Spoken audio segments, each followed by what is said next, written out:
Hello, I'm Kathy O'Leary and I'm the Chief Executive at Stroud District Council in Gloucestershire.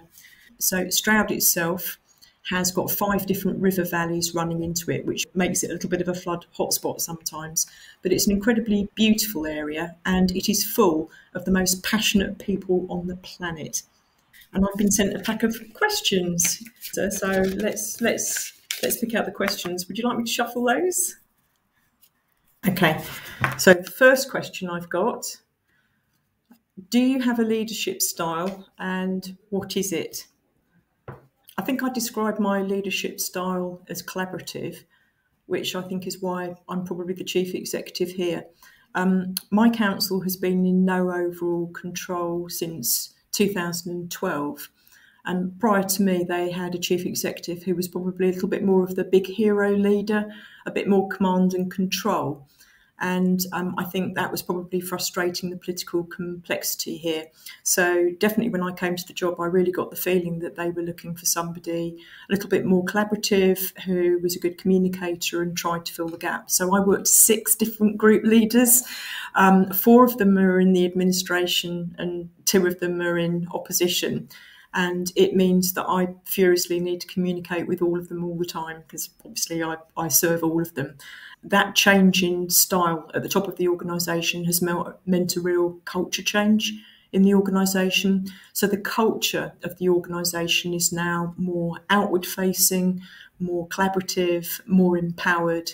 And that, I think, really suits the way that we like to work. I'll put that question to one side then. Let's pick up the pack again. Let's pick another one. How did your upbringing shape where you are today? My family are a family of public servants. My parents were both in public service. My grandparents were in public service. And I think it's been instilled in me that we are there to make a difference and we are there to do good. The other thing I suppose I'd say about my upbringing, clearly I had a lot of encouragement from my parents and my family to pursue my interests. But I did go to a very tough, comprehensive school in Essex, as you can probably tell from my accent. If you stood out for any reason at all, whether you were clever or stupid or good at something or bad at something, you were picked on mercilessly, because that kind of a school really suits a sausage machine process, doesn't it? So I did stand out for probably all the wrong reasons, and I think that just toughened me up a bit. Oh, gosh, it's another searching one. Your CV. What are you most proud of and what do you most regret? I'm probably proudest of the job I now have, because I think probably for me, I'd never thought I would be a chief executive. I never actually actively sought to be a chief executive until in more recent years. And so I think I am tremendously proud of the fact that I am one, but not just because I am one, because of what I can do with it. As chief executive, I get to influence in spaces that I never thought I would be able to get into. So, for example, I'm tremendously proud that I'm the chief executive sponsor for Equalities, Diversity and Inclusion in the South West. And also I'm now the solace spokesperson for the Climate Change and Environment portfolio, which really plays to my council's strengths, both of those things. What do you most regret in my CV? I'm going to have to think about that a bit, but I think probably the thing I most regret is a couple of jobs ago, probably staying in it a bit too long. I probably knew that I should have left and I should have taken myself somewhere about 2 years before I actually did. And sometimes it takes you a while to realise that it will be good for you and it will be better for the team that you're with and the organisation if you just move on and take your skills and talents somewhere else where you're probably a better fit. Let's pick another one out. Oh, this is a good one for today.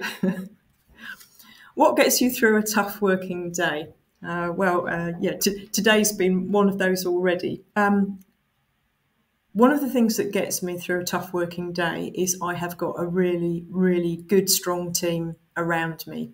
I think you probably are only as good as the team around you, so that I know that I've got a really trusted team at the strategic leadership team level. And I know that whatever's going on in the organisation, if we face it together, we probably can tough it out a little bit. I probably don't take things too seriously, too personally, because a lot of things that are said to you or about you aren't meant in a personal way. So I don't take things personally. So I am probably quite resilient. And I know that I've always got my family to go home to at the end of the day.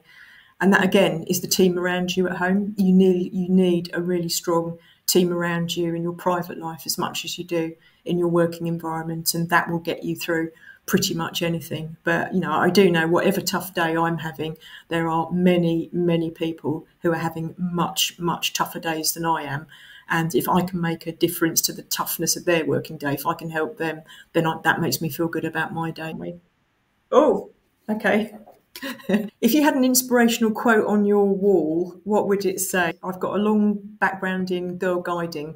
I was a girl guider working with the Brownie Pack for a very, very long time, and it was "Be prepared" is the motto of girl guiding and indeed scouting around the world. Certainly people here would say that one of the things I say to the team most often is it's all in the preparation. It's like decorating a room. It's all in the preparation. We need to make sure that everybody is really well prepared for whatever we're going to present to them, so that it is not a surprise to them, and everybody's familiar with what we're going to do, and everybody's comfortable with the decisions that we're going to make around it. And that goes back to one of the other things I'm quite famous for saying, which is my golden rule of no surprises. Which means prepare people as far as you can so that nothing is a horrible shock for them. So I apply that to my leaders, and I like it when they return that favour to me. But the other one is probably carpe diem, you know, seize the moment, grab the moment. And that's because you never really know what's around the corner. You never really know what's going to happen. And certainly in my own family at the moment, we've had a couple of those carpe diem moments where you really can't wait to do some of the things and say some of the things that need saying and doing, because you just don't know how much time you've got to do and say them. Well, thank you very much for having me. I've enjoyed answering some random questions about leadership, and I hope you get something from those.